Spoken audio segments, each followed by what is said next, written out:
I want to talk to you next about the Center for Disease Control moratorium, because Mr. Trump handed it over to them, on evictions.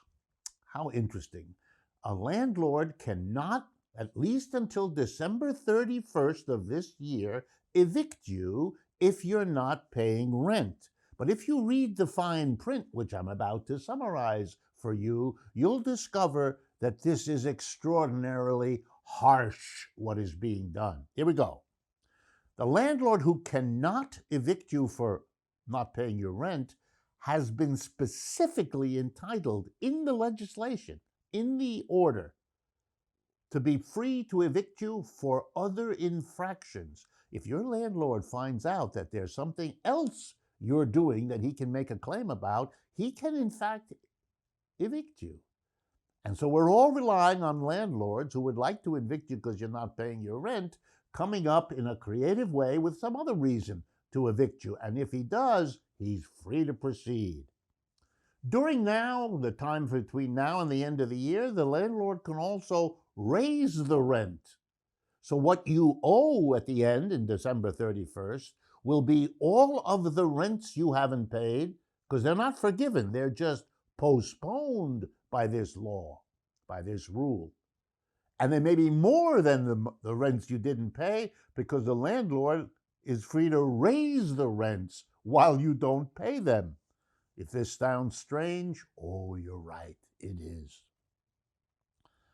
On January 1st, this coming January, your New Year's gift will be you owe all of the rentals you didn't pay. Let me hammer at that. The government is not giving you the money to pay your rent. The government is not freeing you from the debts of the rents you haven't paid. Indeed, landlords are entitled to apply interest charges because they've had to wait for the rent, and penalties. That's allowed. So you will owe a big fat bundle in the middle of a cold winter. What are we doing here? We're setting up a fantastic social conflict coming January 1.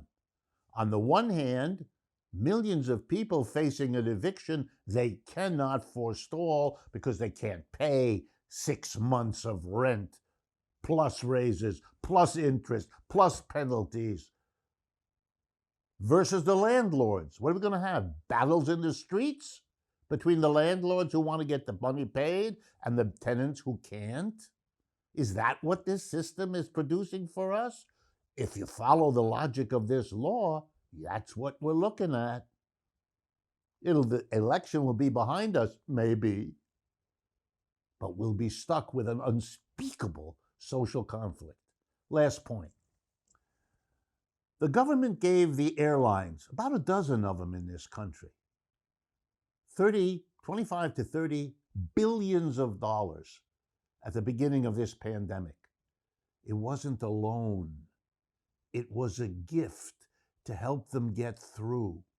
30 billion, decided by the boards of directors, 10 or 15 people in each of those dozen companies.